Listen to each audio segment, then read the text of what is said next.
Merry Christmas. Today I'm reading The Polar Express, written and illustrated by Chris Van Allsburg. On Christmas Eve, many years ago, I lay quietly in my bed. I did not rustle the sheets. I breathed slowly and silently. I was listening for a sound a friend had told me I'd never hear. The ringing bells of Santa's sleigh. There is no Santa, my friend had insisted, but I knew he was wrong. Late that night, I did hear sounds, though not of ringing bells. From outside came the sounds of hissing steam and squeaking metal.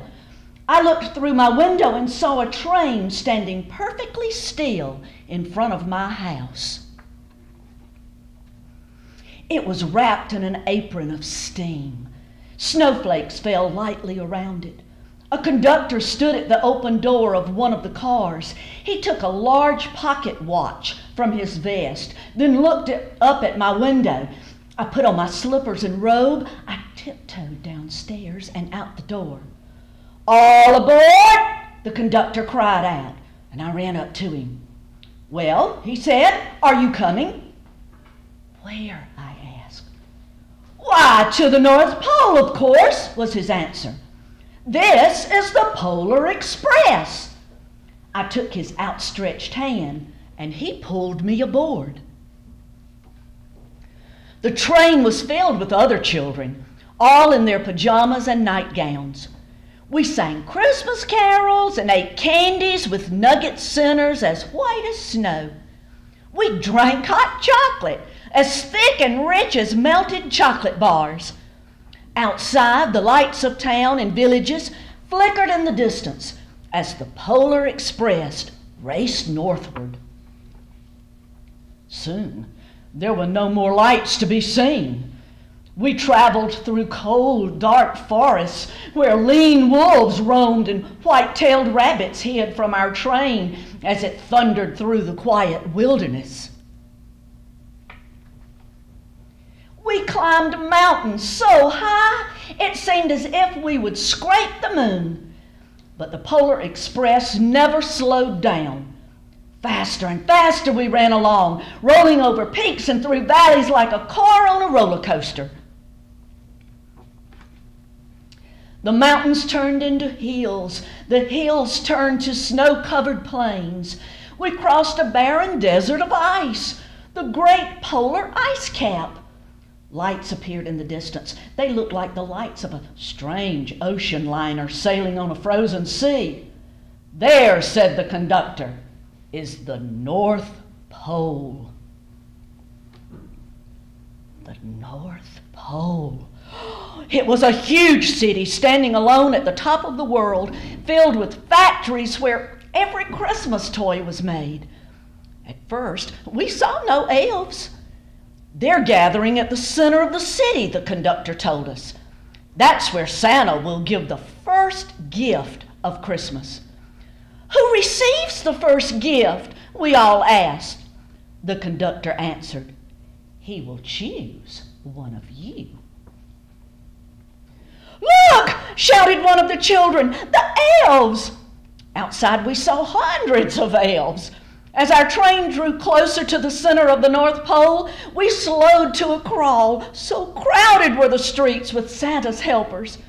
When the Polar Express could go no farther, we stopped, and the conductor led us outside. We pressed through the crowd to the edge of a large open circle. In front of us stood Santa's sleigh. Oh, the reindeer were excited. They pranced and paced, ringing silver bells that hung from their harnesses. It was a magical sound, like nothing I'd ever heard. Across the circle, the elves moved apart, and Santa Claus appeared. The elves cheered wildly. He marched over to us and, pointing to me, said, "Let's have this fellow here." He jumped into his sleigh. The conductor handed me up. I sat on Santa's knee, and he asked, "Now, what would you like for Christmas?" I knew that I could have any gift I could imagine. But the thing I wanted most for Christmas was not inside Santa's giant bag. What I wanted more than anything was one silver bell from Santa's sleigh. Then he gave me a hug, and he told an elf to cut a bell from a reindeer's harness. The elf tossed it up to Santa. He stood, holding the bell high above him, and called out, "The first gift of Christmas!" A clock struck midnight as the elves roared their approval. Santa handed the bell to me, and I put it in my bathrobe pocket. The conductor helped me down from the sleigh. Santa shouted out the reindeers' names and cracked his whip. His team charged forward and climbed into the air. Santa circled once above us, then disappeared in the cold, dark polar sky.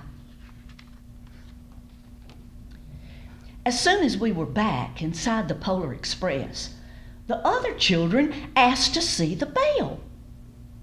I reached into my pocket, but the only thing I felt was a hole. I'd lost the silver bell from Santa Claus's sleigh. "Oh, let's hurry outside and look for it," one of the children said. But the train gave a sudden lurch and started moving, and we were on our way home. Broke my heart to lose the bell. When the train reached my house, I sadly left the other children. I stood at my doorway and I waved goodbye.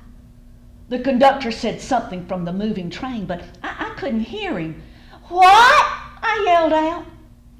He cupped his hands around his mouth. "Merry Christmas!" he shouted. The Polar Express let out a loud blast from its whistle and sped away. On Christmas morning, my little sister Sarah and I opened our presents. When it looked as if everything had been unwrapped, Sarah found one last small box behind the tray. It had my name on it. Inside was the silver bell. There was a note. "Found this on the seat of my sleigh. Fix that hole in your pocket. Signed, Mr. C." I shook the bell. It made the most beautiful sound my sister and I had ever heard. But my mother said, "Oh, that's too bad."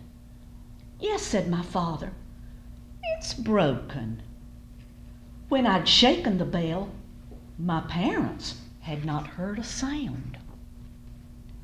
At one time, most of my friends could hear the bell. But as years passed, it fell silent for all of them. Even Sarah found one Christmas that she could no longer hear its sweet sound. Though I've grown old, the bell still rings for me, as it does for all who truly believe.